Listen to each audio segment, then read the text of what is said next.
제가 만든 30분 달리기 도전으로요. 달리기를 시작하시는 분들이 점점 늘고 있고 또 30분 달리기에 성공하신 분들도 점점 늘고 있습니다. 그래서 굉장히 감사하고 또 뿌듯하게 생각을 하고 있고요. 조만간 30분 달리기 도전을 제대로 사용하시는 방법과 달리기를 시작하는 방법에 대해서 영상을 한번 찍어서 좀 더 도움이 될 수 있도록 해야 될 것 같아요. 자, 아무튼 제가 이제 오늘 얘기를 드리고 싶은 게 뭐냐면요. 30분 달리기 도전을 마치신 분들이 저에게 하는 내용 중에서 공통 분모가 하나 있어가지고 여기에 대해서 얘기를 하려고 합니다. 자, 그게 뭐냐면 정말 저도 이런 얘기를 많이 하실지 몰랐는데 약간 의외이기도 하면서 어떻게 보면 좀 반갑기도 했어요. 그게 뭐냐면요. 이런 얘기를 많이 하십니다. 천천히 달려도 된다고 말해줘서 고맙습니다. 네, 이렇게 저한테 얘기를 굉장히 많이 하세요. 아직도 많은 분들이요. 아니, 사실은 뭐 거의 대부분의 러너들이 달리기는 빨라야 된다, 이런 생각을 기본적으로 가지고 있는 것 같습니다. 우리가 머릿속에 어릴 때부터 달리기라고 하면은 머릿속에 그리고 있는 이미지가 굉장히 막 숨차게 달리고 머리카락이 휘날리게 달리고 약간 이런 이미지를 가지고 있거든요. 그래서 달리기 이꼴 빠르게 빨라야 된다라는 그런 생각을 기본적으로 깔고 있는 것 같습니다. 뭐 대부분의 사람들이 그런 인식을 가지고 있는데요. 그러다 보니까 달리기는 빨라야 된다, 이런 생각을 가지고 있으니까 달리기를 시작하시는 분들은 시작하자마자부터 달리기를 처음으로 달리기를 시작할 때부터 뭔가 좀 빠르게 달리려고 하시는 경우가 많아요. 처음에 천천히 달리기를 시작한다고 해도 나중에는 빨라져야 된다라고 생각을 하시는 그런 분들도 많으시고요. 그러니까 처음 달리기를 시작할 때의 속도는 자신이 좀 부족하니까, 이제 달리기를 시작할 때의 속도니까 조금 느려도 괜찮다고 하지만 나중에 내가 달리기에 익숙해진다라고 한다면 그때는 빨라져야 된다라고 생각을 하는 거죠. 이거는 약간 제가 이제 과거에 꽤 오래 전이죠. 2016년인가요? 그때 이제 제가 만들었던 런땡땡이라는 앱의 경우에서도요. 제가 지금 생각하면 지금 와서 느낀 건데 실수를 한 게 있습니다. 그 앱을 만들면서 그게 뭐냐면요. 처음 그 1분 달리기를 할 때는 제가 뭐라고 이제 그 성우분의 목소리를 빌어서 뭐라고 제가 얘기를 드렸냐면 굉장히 천천히 달리라고 얘기를 했어요. 옆 사람과 대화를 할 수 있고 힘들지 않은 굉장히 편안한 속도로 달리세요라고 계속 얘기를 해놓고는 어느 정도 단계가 올라간 이후부터 한 중반 정도 조금 넘어서부터인데요. 그때부터는 천천히 달리기가 아니라 이제부터는 보통 속도 달리기로 바꿉니다라고 제가 이야기를 하거든요. 그렇게 이야기를 한다는 거예요. 예전에 그렇게 만들었다는 겁니다. 그러니까 초보자를 위한 프로그램인데도 불구하고 천천히 달리는 게 아니라 보통 속도로 올리는 구간이 중간에 있었어요.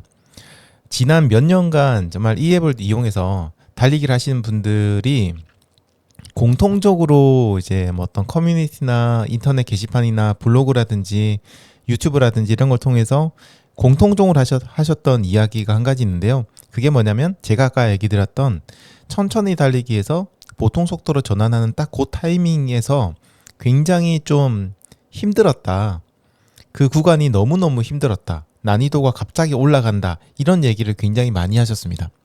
그 부분이 힘들어가지고 앱 사용을 중간에 포기하시고 달리기를 중단하시는 분들도 꽤 많았고요. 자, 그 이유가 뭐냐면은 아까 얘기 드렸던 그 중간에 그 구간이 있기 때문이에요. 천천히 달리기에서 보통 속도 달리기로 바꾸는 거. 사실 이 보통 속도라는 개념도 사람마다 워낙 다르니까요. 지금까지 천천히 달렸는데 보통 속도로 달리세요라고 하니까 아까 얘기 드린 것처럼 달리기라는 인식이 좀 빠르다는 인식이 있잖아요. 그러니까 이제부터는 빨리 달리라는 얘기구나라고 하면서 그 한 5분 6분을 달릴 때 굉장히 빠르게 달리기 시작한단 말이에요. 난이도가 정말 급격하게 올라갈 수밖에 없습니다. 그래서 어쨌든 그 구간에서 많은 분들이 좌절을 느끼시고 달리기를 중간에 포기하시고 그 앱을 끝까지 사용하지 못하는 경우가 많았습니다. 제가 이런 그 앱을 사용하시는 분들의 후기라든지 아니면 그런 브이로그라든지 이런 것들을 보면서 계속 모니터링을 하면서 지난 몇 년간 계속 생각한 게 그거예요. 내가 좀 중대한 실수를 했구나. 여기서 저는 이제 보통 달리기라고 하면은 천천히 달리기보다 아주 살짝 빠른 달리기니까 사람들이 그렇게 받아들일 거라고 생각을 했고 그 구간에서 보통 달리기로 전환을 해도 크게 문제가 없을 거라고 생각을 했거든요. 근데 실제로는 그렇지가 않았던 거죠. 네, 그거는 어떻게 보면 제가 좀 실수를 했다라고 지금은 좀 그렇게 생각을 하고 있고요. 그래서 이번 30분 달리기 도전을 만들 때는 처음부터 끝까지 최대한 속도로 늦춰서 달리라고 주문을 해요. 마지막 30분 달리기라는 순간까지도요. 저는 뭐라고 얘기하냐면 속도는 무조건 낮춰라. 걷기랑 같은 속도로 달려도 전혀 문제가 없고 걷기보다 오히려 느려도 상관없다. 오히려 그게 더 잘하고 있는 거다. 천천히 달리기를 통해서 30분 달리기를 일단 완성해야 된다라고 얘기를 많이 했어요. 이번에 좀 방식을 바꾼 거죠. 이렇게 했더니 어떤 일이 변화가 생겼냐면요.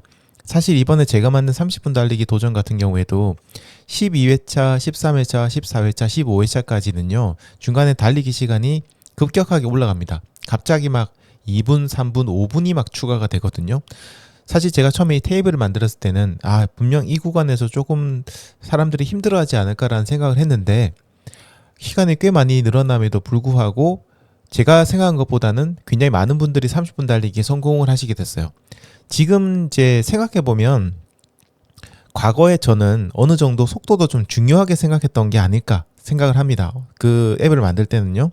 그래서 중간부터는 속도를 올려서 보통 속도로 달리라고 얘기를 했는데 그런 것들이 좀 저의 어떤 실수였던 것 같고 지금은 많은 분들이 30분 달리기 도전을 제가 만든 트레이닝 프로그램을 이용해서 성공하시는 이유가 끝까지 저는 천천히 달리라고 계속 주문을 하기 때문에 지금은 많은 분들이 성공하시는 것 같아요. 제가 한 번 더 얘기 드리지만요. 30분 달리기 도전에 있어서 속도는 정말 중요하지 않습니다. 속도가 빠르던 느리던 그건 전혀 중요하지 않고요. 여러분이 편하게 달릴 수 있는 속도로 쉬지 않고 30분을 달릴 수 있는 것 이게 정말 중요한 거예요.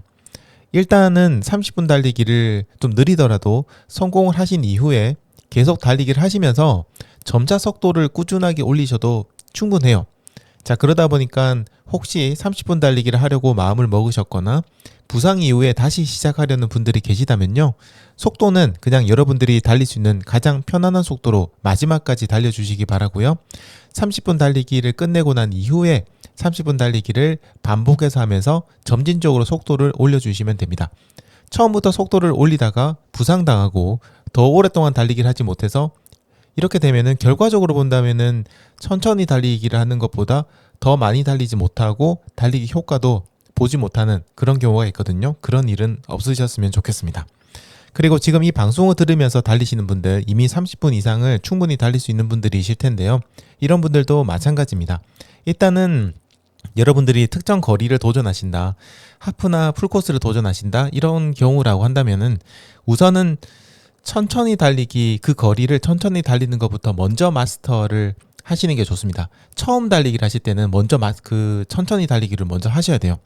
오랜 시간 긴 시간 동안 여러분들이 편안한 페이스로 달릴 수 있는 능력을 키우신 이후에 속도를 올리시는 게 좋습니다. 자, 그런데 한 가지 예외가 있습니다. 자, 이거는 뭐냐면 아마 여러분들이 뭐 풀코스 마라톤 대회나 하프라든지 이런 마라톤 대회를 참가하기 위해서 훈련하는 방법들을 인터넷에 블로그라든가 유튜브라든지 이런 곳에 검색하면 많이 나오는 게 있을 텐데요. 어떤 분들은 이렇게 얘기하세요. 속도 훈련을 먼저 하고 그 다음에 시간을 늘려야 된다라고 얘기하시는 분들이 있습니다. 예를 들어서 내가 지금은 10K만 달릴 수 있는 사람이다. 근데 내가 하프 대회를 나가려고 한다. 그러면은 일단은 10K를 최대한 빨리 달릴 수 있는 그런 훈련을 하고 그게 가능해지면 그 다음부터 속도를 올려라 라고 얘기를 많이 하거든요. 근데 이 이야기도 틀린 얘기는 아닙니다. 왜 그러냐면 특정 기록을 달성하려고 여러분들이 도전을 하실 때는요. 스피드가 굉장히 중요하잖아요. 그때는 천천히 달리기를 물론 하면은 기본적인 지구력이 내는 것들은 키워지긴 하겠지만 속도를 내려고 할 때 속도가 안 나는 경우가 많습니다. 그런 경우에는 이런 스피드가 굉장히 중요하다 보니까 속도 훈련을 먼저 하고 그 다음에 지구력을 키우거나 시간을 늘리는 훈련을 갖다가 많이 하시거든요. 그래서 여러분들이 마라톤 대회를 참가하시거나 할 때 목표에 따라서 달라집니다. 내가 좀 천천히 달리더라도 처음 이 대회를 나가는 거니까 이 대회를 완주하는 걸 목표로 하겠다라고 하신다면 제가 처음 얘기 드렸던 것처럼 천천히라도 그 시간과 거리를 달리는 훈련을 먼저 하시고 그 다음에 여유가 되신다면은 속도를 높이는 훈련을 하시고요. 만약 여러분들이 이제 하프 대회를 나간다, 그전에 몇 번 하프를 좀 달려봤다. 그런데 이번에는 좀 내가 뭐 2시간 안에 들어오고 싶다. 1시간 50분 안에 들어오고 싶다. 40분 안에 들어오고 싶다. 이렇게 특정 목표를 가지고 계시다면요. 그때는 그 거리나 시간을 채우는 훈련을 먼저 하시기보다는 속도 훈련을 먼저 아이고 죄송합니다. 속도 훈련을 먼저 하시고요. 그 다음에 그런 시간을 갖다가 채우는 그런 훈련을 하시는 게 좋습니다. 요 방식이 둘 다 맞는 방식이에요. 목표에 따라서 달라지니까 이런 점들은 조금 이해를 하고 달리기 해주시면 좋을 것 같습니다. 아무튼 제가 한 번 더 얘기 드리지만 중요한 거는 뭐라고요? 여러분들이 정말 건강을 위해서 그리고 생활의 어떤 활력을 위해서 이런 것들을 위해서 달리기를 하신다면요. 속도보다는 천천히 달리되 그 시간 동안 쉬지 않고 달릴 수 있는 그런 방식으로 달리기를 하시는 게 좋다는 거 잊지 마시기 바랍니다.